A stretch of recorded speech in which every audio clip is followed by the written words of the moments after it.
Welcome to the show, everybody. Joseph Robert Camo, the fantasy football counselor. Today we're talking about preseason winners and losers and some fantasy implications. In the studio here online with Tanner Pfeiffer. What's going on, Tanner? Hey, what's going on, Joe? Thanks for having me. I'm excited for the show. Tanner, you're crushing it with the news on your Instagram. Can you tell everybody where to find you? I'll also link it here below on the YouTube channel as well. I appreciate it. Yeah, you can go to Instagram and Twitter. You just search Tanner Pfeiffer on Instagram. I am Pfeiffer Football. Have almost 27,000 followers. So if you guys want something reliable and a good community to join, you can follow me on there. Yeah, I like your news on Instagram because sometimes you're putting out news that some of the other bigger Instagram pages are not. So I like it. The artwork is really good. So make sure you guys follow him. So he's going to come in here and talk a little bit of news. And he's been watching the preseason games. He's been up to the minute on a lot of the stuff.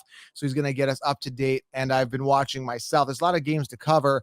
So we just want to have like an open debate on some winners and losers and some fantasy implications. Okay. Before we do though, Tanner, everybody head on over to thefantasyfootballaccounts.com. Get the 16-round draft solution. First ever and only video training. Going to help you guys crush your league sleepers, breakouts, everything you guys need to dominate your draft. 16 rounds. I've also linked it here below. Dominate your draft. Leave the competition in the dust. And finally, guys, manscaped.com. Use promo code SHOWERLINE. Save yourself 20% on some amazing products, the fit and finish. Tanner, you got to get one of these if you haven't got one. You shave your balls. There's a navigational light. You'll be ready to go. Ooh, look at that. For those date nights, right? You'll be ready to go. Yeah, exactly. Yeah, I need one. Well, there you go. Manscaped.com. Promo code SHOWERLINE. Save yourself 20%. Go right now. Beat Tanner to the lineup there at Manscaped. Okay. Remember, use that code SHOWERLINE. All right. Let's talk about this open debate here. I was watching games yesterday. The game that I personally enjoyed a lot was the Steelers game. Big Ben looking super elusive. Who is that guy? Didn't he look amazing? Well, Joe, I just saw on that game because I was at work, but I was trying to watch the other game that was on. But I did see a highlight play, Big Ben escaping the pocket. I was like, yeah, he's running around, making throws on the run. And I think Eric Ebron dropped the pass. Yeah, it would have been a he first did all down. that work for nothing. All that work of Big Ben looking like Russell Wilson, and then Ebron drops the ball. Of course he does. That's what he's known for. But I mean, yeah, he looked good. And, he even talked about it before he, started. He's like, I've lost some weight. I've changed my diet. I'm ready to roll. I think I'm going to be able to be more mobile, basically. And looks like he is, because that's the way the NFL is now. Like, to be a quarterback, you have to be mobile. Yeah, absolutely. So he looked really good. Deontay Johnson catching the big ball. He's a winner. Saw that there. one.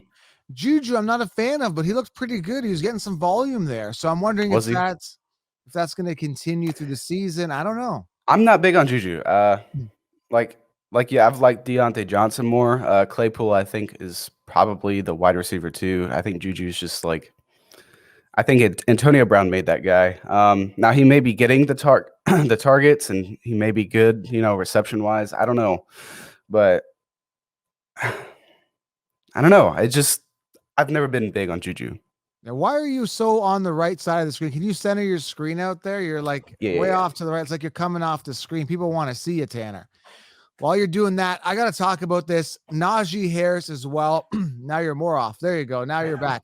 Najee Harris as well. I mean, you saw that catch and you saw him running. A lot of people, the haters, knocking, saying, had it been another running back, he would have ran all the way. Did you see that catch and run there with Najee? Yeah, I did. So was it he just went for a little short post, and then Big Ben found him? He had that one-on-one. I'm looking at it right now. I actually put it on my let me just take a look at it again. Yeah. He kind of ran like a slant across, and then he caught it and then went up the sideline and ran for 20, 30 yards. And he got tackled close to the. It was like a 43-yard reception, actually, I think. Yeah, and it looked pretty good. He looks promising. He looks strong when he runs. He's got good vision. Again, obviously some question marks about that O-line. I think they'll hold up. We saw it here. And again, Big Ben, based on what we're hearing about the O-line, they have to hold up because he has to basically be elusive, right? But he kind of looked like Russell Wilson a little bit. I don't know what it was, man. Like, is that really Big Ben?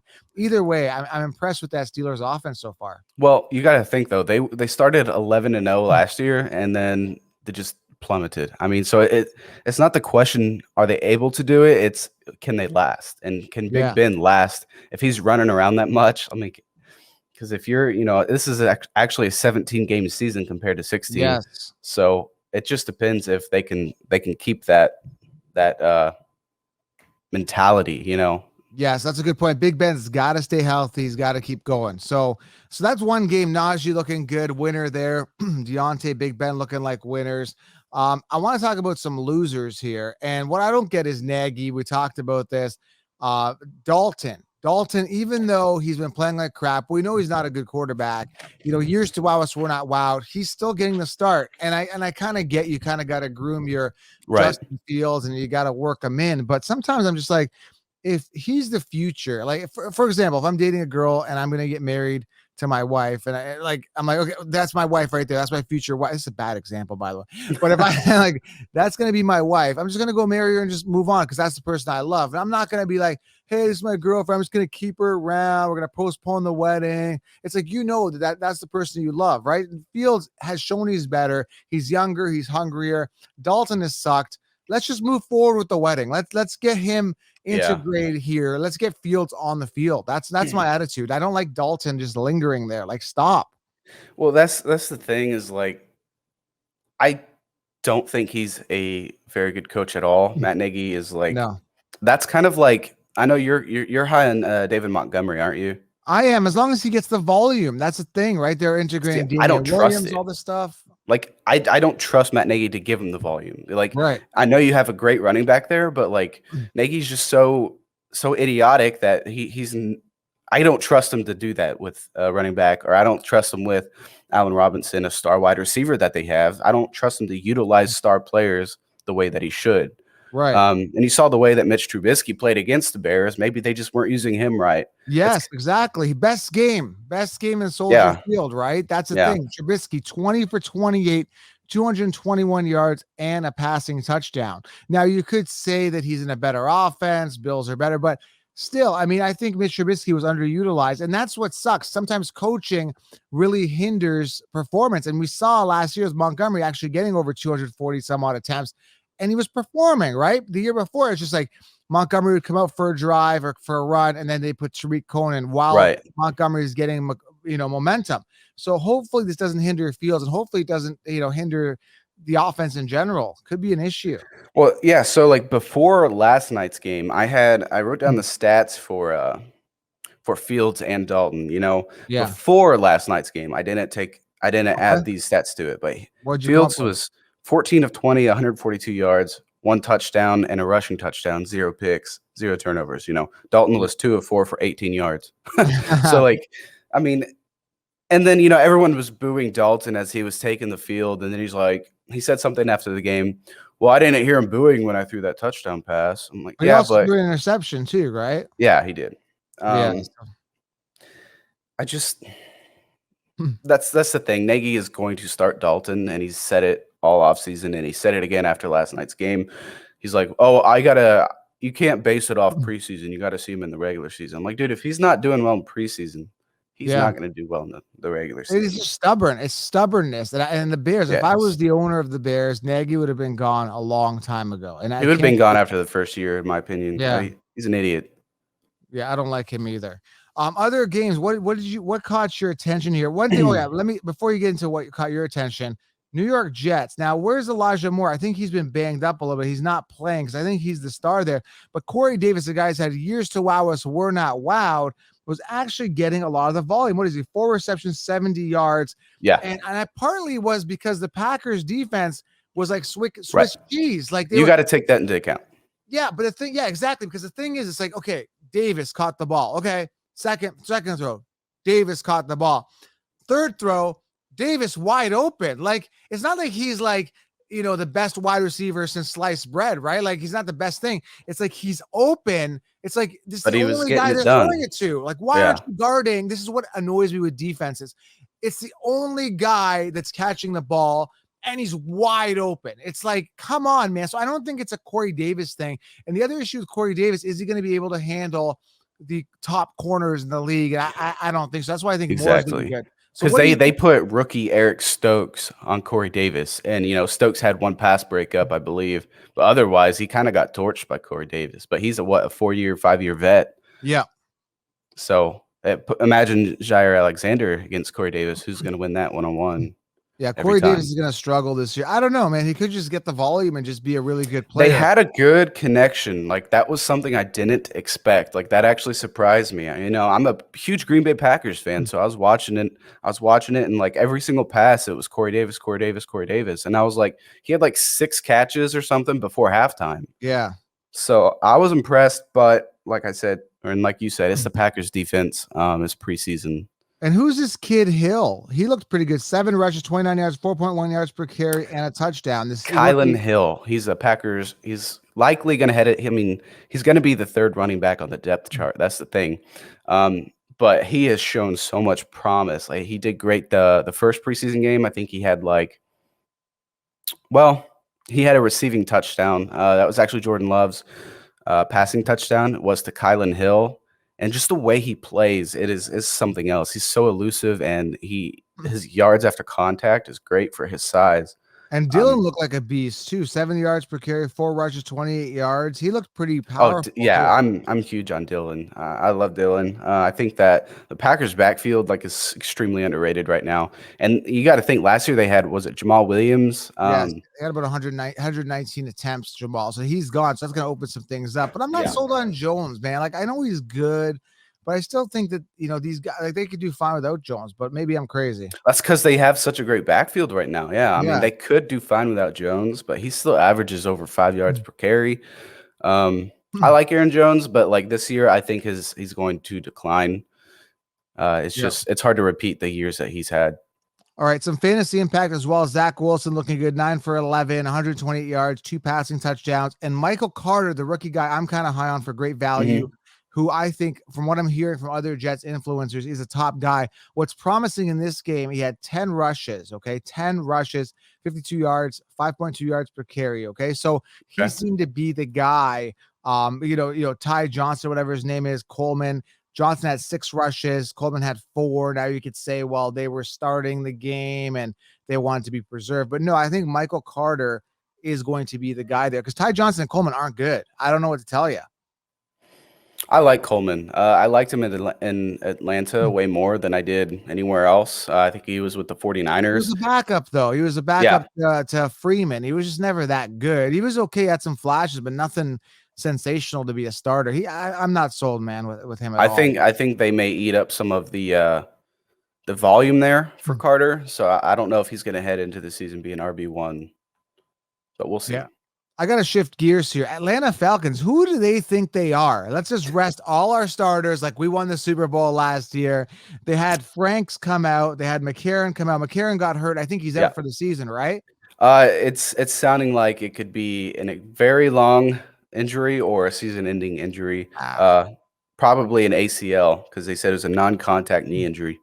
Yeah, I mean, that's interesting how they just don't even just get Matt Ryan out for a rep or two. Like, I don't understand. Like, just get him out, just stupidity.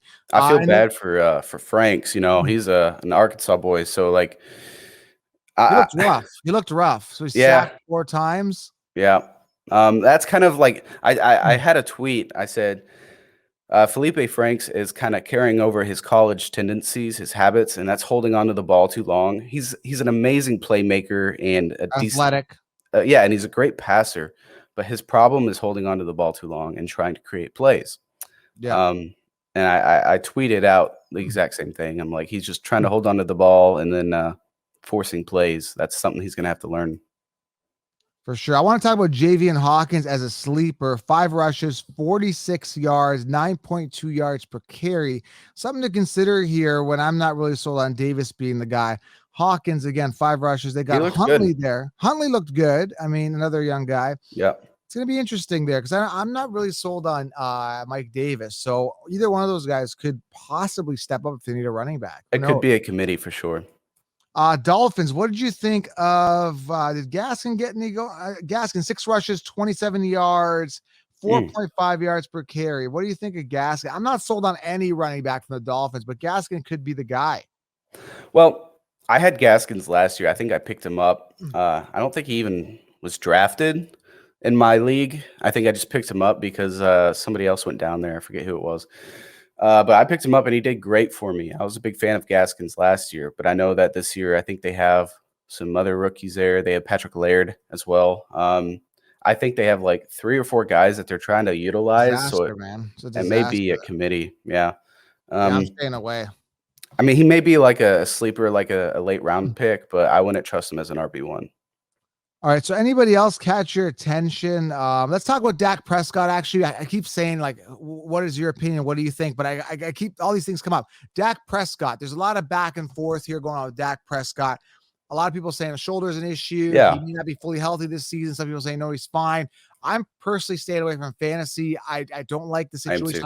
I don't like players coming off injury and then people talking about another injury. Like, that to me is a turnoff. I see the ceiling. I see the upside. I see the talent. I'm personally going to stay away. But what's any update on Dak Prescott and all this injury talk? So it was Adam Schefter. I think there's a big report from him saying that, like, he could not be ready to go, or like he'll never be the same that he was last year. He's on track to play and start week 1, but like they're saying that this shoulder injury is because of the ankle injury, and like maybe since he's not putting as much weight on his ankle, he's forcing more with his arm and his shoulder, and that it's causing issues. And then the shoulder injury, he's trying to compensate for the yeah, exactly. And then I think it was Tom Pelissero afterwards, if I'm pronouncing his last name right, said like, yeah, he's like, basically he's on track to play week 1. Haven't seen any regression, but like, I'm not a Dallas fan anyways, but I'm staying away from Dak Prescott. It's hard for me to trust anyone on that offense right now. Maybe CD Lamb, but I'm not even high on Amari Cooper or maybe Zeke. He's safety net, but okay, I don't know. Those are some things that caught my attention. I'm just personally staying away from Dak. So is there anything else in these preseason games from Saturday and on Friday with the Chiefs, Cardinals, Bengals, Washington football team, or Thursday's game from the Patriots, Eagles? Is there anything else that caught your attention from fantasy or reality or Jamar Chase? What's that? Jamar Chase. Winner or loser? That was a loser. He didn't look that great. He had 3 or 4 targets just from like some highlights that I watched, and then like he didn't catch a single one. I don't know. They had Brandon Allen playing, so jitters, getting in the groove, right? And then he doesn't have Burrow throwing to him either, right? Right. So yeah, but he hasn't played in any game since 2019. I think it's definitely some jitters. He's knowing he's got high expectations, but like he didn't look good. I mean, I guess some of the separation was kind of there because they were targeting him, so he must have been open. But he didn't catch a single target. Yeah, scary for some people for sure. Fantasy. I heard a lot of buzz of people like, Jamar not looking that good. Anyone else catch your attention from these games? Is like, oh, that stands out. No, I mainly just tried to watch the Packers game and see what I like there, since I'm a big Packers fan. I just kind of watched. What's going on with Waddle? Did you see Waddle? It kind of he hobbled off the field. Did they say any update on his knee? So he went straight to the medical tent. Then he came out and he put his helmet on, and I think his trainer was like coming over to take his helmets, telling him not to play, and he was like, "No, I'm going back in. I'm going back in." So he's obviously, I think he's feeling fine enough because he wanted to play, and I think they just kept him out precautionary. But I don't have any other update on that. I don't think it should be anything to keep him out, though. It almost looked like a hyper extension of the knee, like straight on the knee. You know what I'm saying? Like, if the knee bends, kind of giving it back. So knee bends like this, right? This is the knee. This is the knee right there. It kind of went inwards. It went in like that. So I don't know how far it was hyper extended, but it didn't look like it was ACL, like from the side or anything like that. So I haven't heard anything yet. I'm thinking he'll be fine because he was actually wanting to go back out there and play. That's a good attitude, but sometimes your adrenaline's pumping, right? You don't even realize how bad it is. Right. Yeah. But I made the post, and then like I had people commenting on my post. I said rookie wide receiver Jalen Waddle limped off the field to the medical tent, and then like 3 minutes later, I had comments saying he's back in. So I guess he went back in for like a little bit, and then they just pulled him out. So there's a lot of winners and losers here. I really think, again, going to some winners, Big Ben, Fields, Steelers offense. Yeah, winners. All looks good. Any other winners that I'm missing here that kind of popped out? I'm just trying to go back because there's a lot of games. Again, so many games it gets frantic, and then you're trying to keep track of which starters are starting, who's not starting, who's in, who's out. I'm looking at the Rams here, and they didn't get Henderson out. Like, why isn't Henderson getting reps? Like, what's going on there? Like, it's so stupid. That's a good question. They're probably just resting. I don't even know if they played any starters, did they? No, just losers. And then the Vegas Raiders, like, I mean, Derek Carr needs all the reps he can get, and they're bringing in Nate Peterman. Bring him out. Get him out for a couple. And Mariota's there. It's stupid. Yeah. Marcus Mariota. I'd like to see him ball out. I think he still has the potential to be a starter somewhere. I don't like players. I mean, I don't like teams that like hold back. I like the aggressive teams. Like, let's put our starters out. If God forbid they break their leg on a drive, then that's just, it is what it is. You know, you got to get the reps. They got to get those jitters out. Again, we talked about Jamar Chase, like feeling like the jitters, right? Not feeling in the groove, right? Denver Broncos, Bridgewater, Locke. What's going on there? Like, who's gonna be the guy there? Like, that's weird. I read up this morning. There's a guy on Twitter. His name is Mike Kliss. He's a Broncos guy. He's been there for a long time. I've talked to him some. He likes Bridgewater. He said he's going to be surprised if Bridgewater does not start. He said he's just better game manager, better accuracy all around, just better quarterback. You know, Locke has had troubles in the past. So I expect Bridgewater to get the start, but I'm not saying that team is like exactly the best run team in the NFL. So if they start Locke and he disappoints, I'm not going to be surprised at all. And no surprise here, but obviously Dalvin Cook doesn't start. And I told you this guy's injury prone.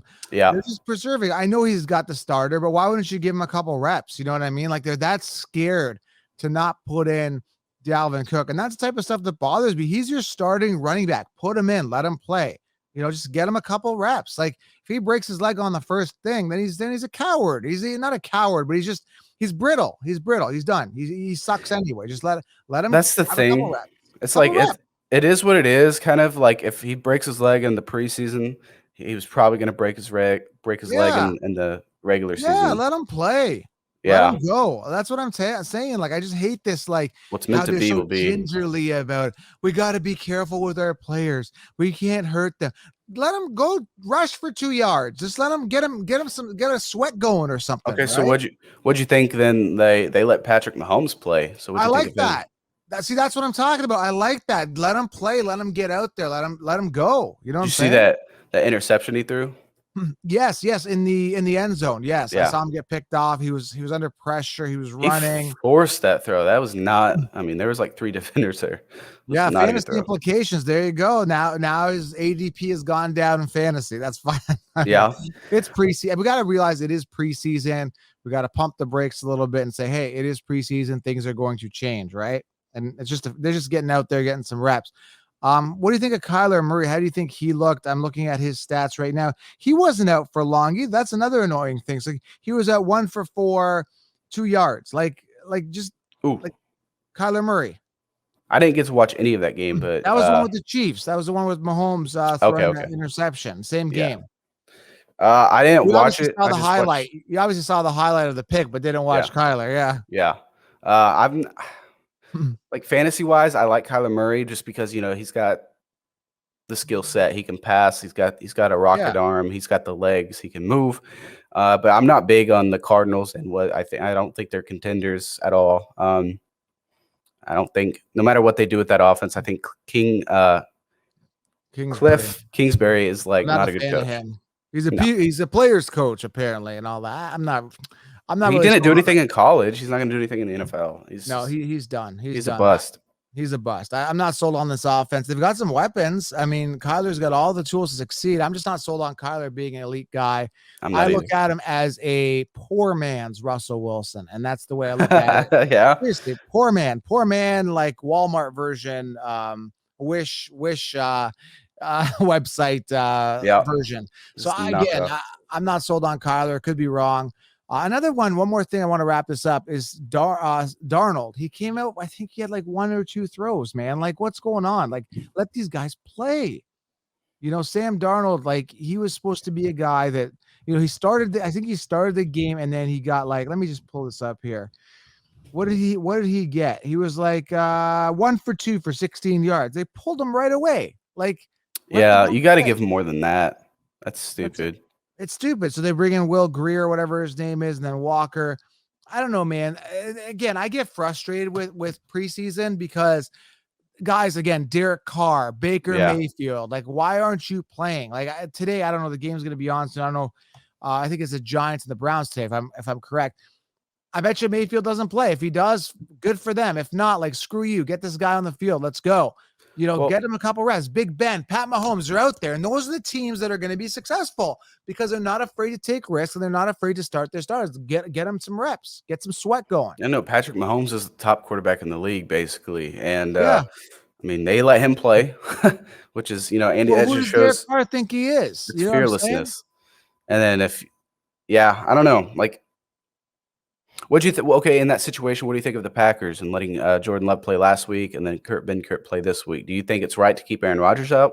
No, I think he should get some reps, especially with all the drama that happened. Let him come on, get some reps. I don't care how much of a veteran he is or how good. I mean, Brady played, did he not? Brady played. He came out. Yeah, he did. Yeah, Brady, Mahomes are out there. Big Ben, some of these veterans. Let him play. Anyway. I just want preseason to go and let's go on and move on. One more. I did write down some studs and duds I think are gonna heading into the regular season. Let's hear it. A stud I wrote down was Keenan Allen. Yep. I think that the Hunter Henry departure is going to help him. They don't have they did pick up Jared Cook, but he's 34 years old, and they have the other tight end. Donald Parham Jr. Parham Jr. But he has a 50% career catch rate right now. I think that Keenan Allen, if Justin Herbert can keep it up, I think that Keenan Allen's in for a big year. One more thing, Scott. Hold on. I'm going to pause you. I totally forgot about this guy. Pat Freiermuth, a big-time fantasy football tight end sleeper. Pat Freiermuth, he was on my list in 16-round draft solution. Target him as a backup tight end with massive upside. With the Steelers, right? Steelers, yeah. Pat Freiermuth. I hope I'm pronouncing that. Freiermuth. Okay, anyway, continue. There's a stud for you. I had to throw him in before I forgot. If I didn't interrupt, I would have forgot. There you go. Continue. And then another one I liked was Brandon Ayuk. I think that he only played 12 games last season, but he finished with 748 yards and 5 touchdowns as a rookie.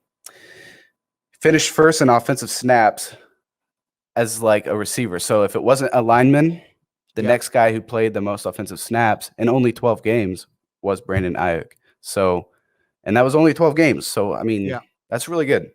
But they were riddled with injuries last year. They were. Everyone was hurt on that team. But, it's looking like Debo's carrying over some lingering issues as well. So he may just miss some time anyways because they can't count on him to be healthy. So I like him. I also like Noah Fant for Denver. Yeah. I don't think it matters to me, really, the quarterback situation there. I think Noah Fant is going to be a big weapon there. He's going to eat. I think that I've read that they're expected to try to use him in, quote, more creative ways and stretch him down the field. Yeah. And I really love his play style. He's a hard runner and a yards after contact guy. So Noah Fant, I think, could be definitely a fantasy stud. And then I wrote down a few duds. Let's hear some duds. I'll let you know. Mike Evans. Yeah, too many guys, too many mouths to feed there. Antonio Brown, Godwin, just Brady spreads the ball around. It's Brady. It's Brady. Tom Brady. I've never trusted his offense. I mean, obviously he's good because they win the Super Bowl, but he's very touchdown reliant. I think he had 13 or 14 touchdowns last year. Yeah. He had 109 targets, which was a career low for Mike Evans, and an 18% target share, which was also a career low. And his average ADP I looked this morning was 37 overall. Yeah. Is that what round do you think that'd be? Sounds right. I mean, if you want him, it would probably be 3rd or 4th round. But I'm not targeting him, so I haven't been paying too much attention to his ADP, simply because last year everybody said Godwin round two, because Godwin had that big 2019 season, and everyone drafted round 2. I'm like, no, don't do that, and he busted based on ADP. Yeah, I'm just not big on Godwin or Mike Evans. There's just too many mouths to feed. That the offense, it's Brady. He's always spread the ball around, especially, screen passes to running backs and stuff. Another dud I wrote down was Raiders running back Josh Jacobs. Yeah, I don't know. I think he'll do okay. I think he'll be safe. I'm not crazy about him. I still think he's the main volume getter. I don't think Drake's a huge threat. I still think he gets work. I disagree. I think that Drake is a big volume threat when it comes to the passing game. Josh Jacobs only had 2 games last year where he rushed for over 100 yards. So he's kind of touchdown reliant. Without the touchdowns, he was getting like maybe 10 points a game. Right. He only had a high of 4 receptions in a game. So he's not used that much in the passing game. Yes. And I think that Kenyon Drake is going to eat up the passing game targets. That's just kind of his specialty. He's elusive, yes. I think. He also had no receiving touchdowns last year. So any PPR usage, I think, is going to Drake. I could definitely see that. And they did pay Drake quite a bit, right? I don't know, 8-9 million. So I don't know, man. I'm just not sold on Drake. Either way, I think he's just going to be a pest and kind of kill Jacobs. But you're getting Jacobs in round 3, so you're not paying the 1st or 2nd round pick. You're going to have to pay a 3rd round pick for him. So you wouldn't be on anybody's RB1 theoretically, unless you go 0 RB, which I don't recommend you doing. So yeah, I mean, Jacobs is kind of like a touch and feel kind of guy. It's going to be interesting, but that's a good point. Yeah, I did a draft last night in my Discord, my follower league, basically, and someone took Josh Jacobs 2nd round. Yeah, and I was like, a little early. I don't like that. Any other duds there? Losers? That's all I wrote. I wrote that down this morning. But who's a dud that you think? Oh man, that's a whole other episode. Yeah, it's gonna be, you guys get 16 rounds. If they're not my 16 round draft solution, they're a dud. So make sure you guys do get that. I'm just not sold on a lot of people, man. A couple guys you mentioned, even Joe Mixon.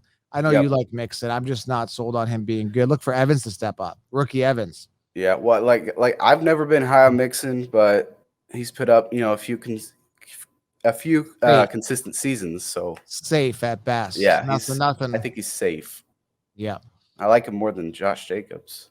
Really, I don't know, man. I guess less competition, you could say, but again, his pinnacle year is 2018, where he maxed out at 243 fantasy points and 8 touchdowns. That's not exciting. So we'll have to see. They brought back that same offensive line coach, I believe, that he had those career highs in. Oh, okay. Maybe. Well, it is a make or break season for Mixon for sure. There's a lot of we should do a make or break episode on players that if they don't do anything this year, they're toast. Guys like Drew Lock, guys like that, Yep. All right, that sounds great. All right, guys, make sure you guys do subscribe, leave a thumbs up. Those are some winners and losers from preseason. Make sure you guys are watching the games, getting in the groove, and get that 16-round draft solution right now. Linked it below, thefantasyfootballcast.com, and go follow Tanner Pfeiffer. That's Pfeiffer, Pfeiffer Football, Instagram, links below. All right, guys, thanks for being here. We appreciate it. Tanner, thanks a lot, man. We appreciate it. You got it. I appreciate it, man. All right, we'll talk soon, guys. We're out.